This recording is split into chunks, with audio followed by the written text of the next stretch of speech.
ایک دفعہ کا ذکر ہے کہ ایک بطخ دریا کے کنارے رہتی تھی۔ وہ بیچاری ہمیشہ بیمار رہتی تھی۔ ایک دن اس کی طبیعت زیادہ خراب ہو گئی تو وہ ڈاکٹر کے پاس گئی۔ ڈاکٹر نے اسے بتایا کہ تمہاری بیماری ایسی ہے کہ تم جلدی مر جاؤ گی۔ اسے یہ سن کر بہت صدمہ ہوا، کیونکہ اس کے پاس ایک انڈا تھا۔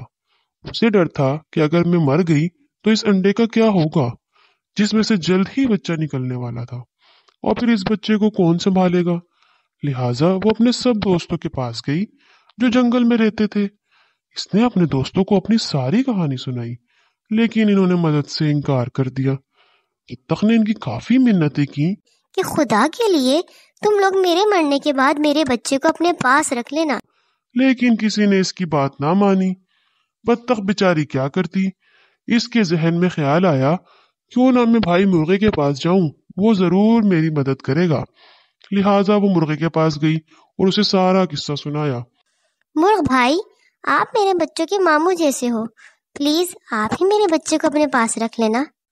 مرغا بولا، میں تمہارے بچوں کو رکھ لیتا، لیکن میری بیگم مرغی یہ بات نہیں مانے گی، لہٰذا مجھے بہت افسوس کے ساتھ کہنا پڑ رہا ہے کہ میں یہ کام نہیں کر سکتا۔ بطخ ادھر سے مایوس ہو کر اپنے گھر واپس آ گئی اور سوچنا شروع کر دیا اب کیا کیا جائے۔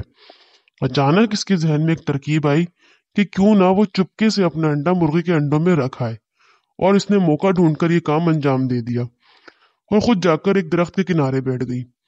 بطخ کی طبیعت بگڑ گئی اور وہ مر گئی۔ جب مرغے کے بچے انڈوں سے باہر نکلے تو ان میں ایک بطخ کا بچہ بھی تھا۔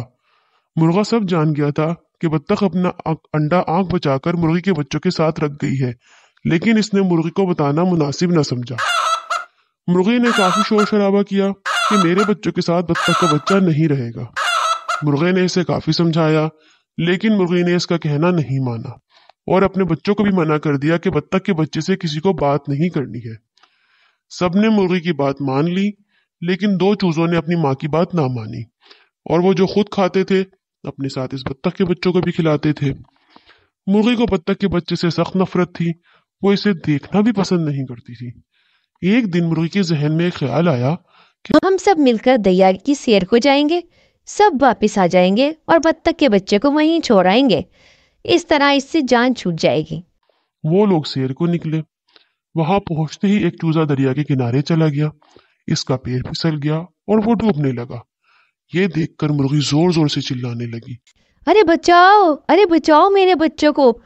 بطخ کے بچے کو تیرنا آتا تھا، اس نے فوراً دریا میں تیرنا شروع کر دیا اور چوزے کو نکال کر باہر لے آیا۔ مرغی نے جب یہ دیکھا تو اسے اپنے کیے پر کافی شرمندگی ہوئی، اور اس نے بطخ کے بچے سے کہا، مجھے معاف کر دو، آج سے تم میرے بیٹے ہو۔ اس طرح وہ سب ہنسی خوشی رہنے لگے۔ دیکھا بچوں، کیسے بطخ کے بچے نے مرغی کے بچے کو بچایا اور کیسے اس کا بھی بھلا ہوا۔ اسی لیے تو کہتے ہیں کر بھلا تو ہو بھلا۔